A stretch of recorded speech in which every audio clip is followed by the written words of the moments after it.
اعوذ باللہ من الشیطان الرجیم بسم اللہ الرحمن الرحیم نحمدہ ونصلی علی رسولہ الکریم۔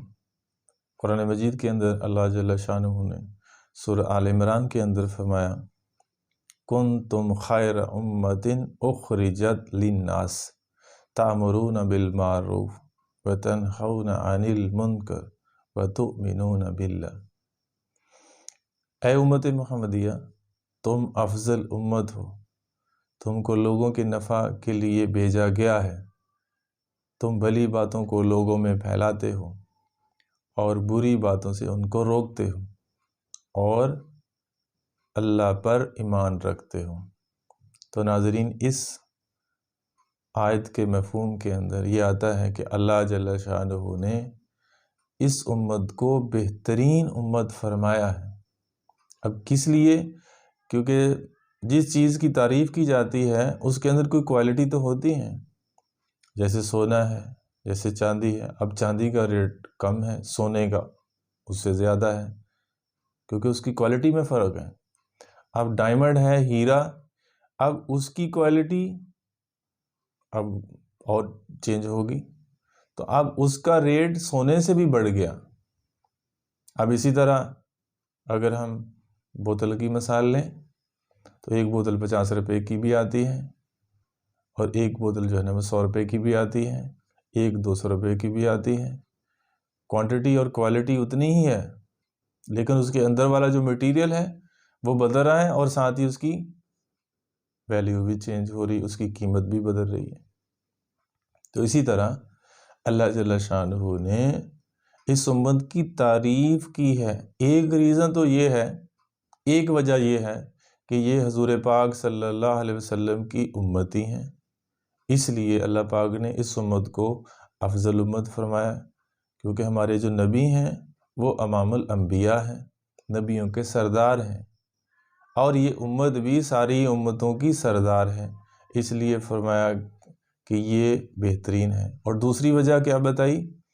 جو مین اس آیت کے مفہوم میں آتا ہے، اللہ جل شانہ نے اس امت کو اس لیے بہترین فرمایا کہ تم بھلی باتوں کو لوگوں میں پھیلاتے ہو اور بری باتوں سے ان کو روکتے ہو، اس لیے اللہ پاک نے اس امت کو بہترین فرمایا۔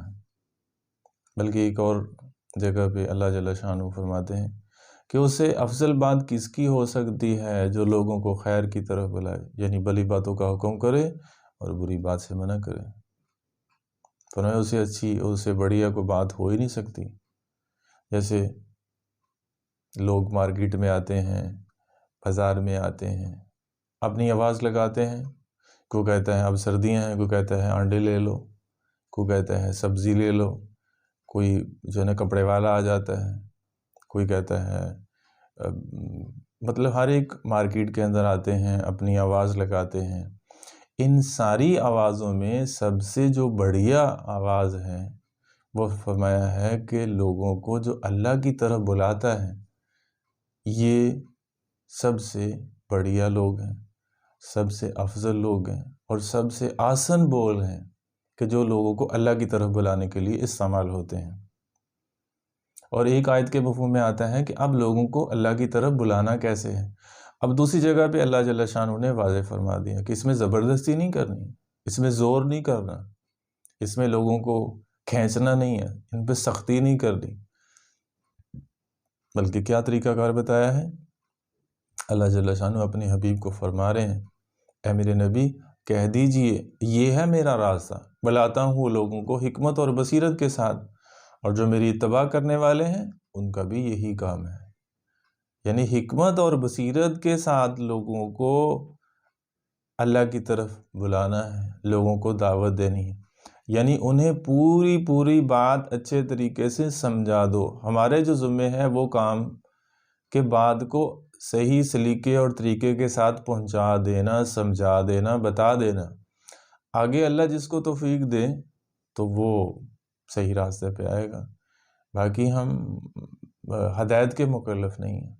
اللہ جس کو توفیق دے، جس کو ہدایت دے، بلکہ آپ میں نرمی، آپ کے پاس، آپ کے ساتھ آپ میں عاجزی تھی، آپ پہ انکساری تھی، آپ میں نرمی تھی، تو لوگ جڑتے گئے اور کتنا بڑا کارواں بن گیا، اور 1.25 کے قریب جو ہے نا صحابہ کی جماعت، اور پھر وہ ایسے آپ کے پیغام کو لے کر اٹھے، ساری دنیا کے اندر پھیل گئے۔